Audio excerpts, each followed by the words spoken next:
Salut les gars, c'est Guillaume et aujourd'hui je voulais te parler de trajectoire et te dire que la trajectoire la plus rapide n'est pas celle où tu prends le virage le plus rapidement, mais celle où tu accélères en premier. Donc pour commencer, pour te parler de ça, je vais te parler de deux trajectoires qui existent. C'est la trajectoire géométrique contre la trajectoire idéale. Donc qu'est-ce que c'est la trajectoire géométrique? La trajectoire géométrique, c'est la trajectoire la plus rapide mathématiquement pour passer un virage. Donc c'est, par exemple, si tu as un virage à 90 degrés, entre l'entrée et la sortie, enfin la trajectoire en entrée et en sortie de virage seront symétriques. C'est-à-dire que bah, comment ça s'appelle? La distance où tu freines sera égale à la distance où tu accélères et la distance où tu rentres dans le virage en tournant et la distance où tu sors du virage en tournant sera aussi égale. Euh, Mathématiquement parlant, donc, c'est la meilleure trajectoire pour, pour passer un virage plus rapidement. Mais on parle aussi de trajectoire idéale. La trajectoire idéale, c'est quoi? Euh, c'est la trajectoire où tu accélères en premier en fait. Et donc généralement sur la trajectoire idéale, tu freines plus tôt. Oui, tu freines plus tôt, oui, je me perds dans mes notes, excuse-moi. Tu freines plus tôt, tu tournes plus tard dans le virage, donc tu as un point de corde plus tard, enfin plus tardif, qui te permet de réaccélérer plus tôt et bah, qui te permet d'engranger plus de vitesse dans la prochaine ligne droite si tu veux. Donc la différence entre les deux trajectoires, c'est que il y en a une où bah, la trajectoire géométrique, c'est la distance de frein, la distance d'accélération et la distance de virage sont égales. Et tout le temps que tu gagnes, enfin que tu trouves, il est surtout dans le fait de tourner, de prendre ce virage. Alors que dans la trajectoire idéale, euh, tu passes moins de temps à freiner, tu passes moins de temps à tourner et tu passes beaucoup plus de temps à accélérer. Et c'est là où tu gagnes le plus de temps. Euh, Avec la trajectoire idéale, évidemment.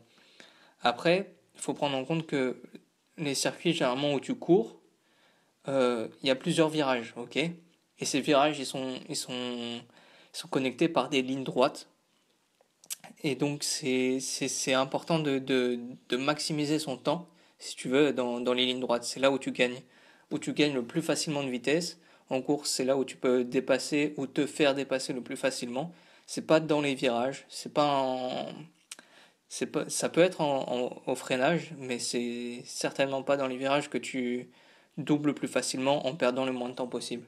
C'est là où tu doubles plus facilement, là où tu gagnes le plus de temps facilement sans faire trop d'efforts, on va dire, c'est en accélérant le plus tôt, c'est en maximisant ta vitesse en sortie de virage. Et enfin, c'est plus. La sortie de virage, en gros, s'il y a un truc à retenir, c'est qu'elle est beaucoup plus importante que la vitesse en entrée de virage. Après, ça veut pas dire que l'entrée de virage n'est pas importante. L'entrée de virage, c'est très important.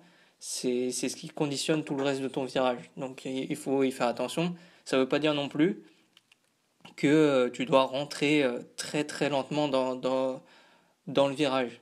Tu dois rentrer vite dans le virage, mais tu dois ressortir encore plus vite du virage pour gagner encore plus de temps en ligne droite. C'est ça l'objectif. Après, plus tu passes de temps avec les roues droites, plus tu seras à 100% sur les gaz. Et c'est là où tu gagnes le plus de temps. Donc, ça veut dire que tourne le moins possible, en fait. C'est un peu paradoxal, on va dire, parce que pour prendre un virage, il faut tourner, évidemment. Enfin, c'est logique. Mais plus tu passes de temps les roues droites, plus tu gagneras de temps. En freinant, par exemple, tu gardes les roues droites, tu tournes, en prenant l'exemple de la trajectoire idéale, évidemment, tu freines je vais y arriver, hein.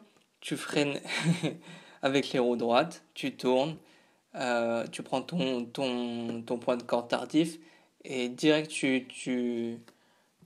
comment ça s'appelle, tu débandes le volant et tu réaccélères le plus tôt possible. Et c'est ça le plus important à comprendre. Alors qu'avec la trajectoire géométrique, si tu veux, tu passeras de, un temps égal à freiner, à accélérer, qu'à tourner, voire plus de temps à tourner parce que c'est ce que veut la trajectoire géométrique. La trajectoire géométrique, en fait, c'est tu, tu es le plus rapide dans le virage, mais tu seras pas le plus rapide euh, à la sortie de la ligne droite. Tu seras même presque le plus lent et c'est là où tu perdras beaucoup.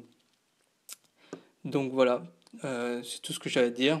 J'essaierai de t'incruster un petit schéma pour t'aider à visualiser ce que j'ai dit pour ce podcast.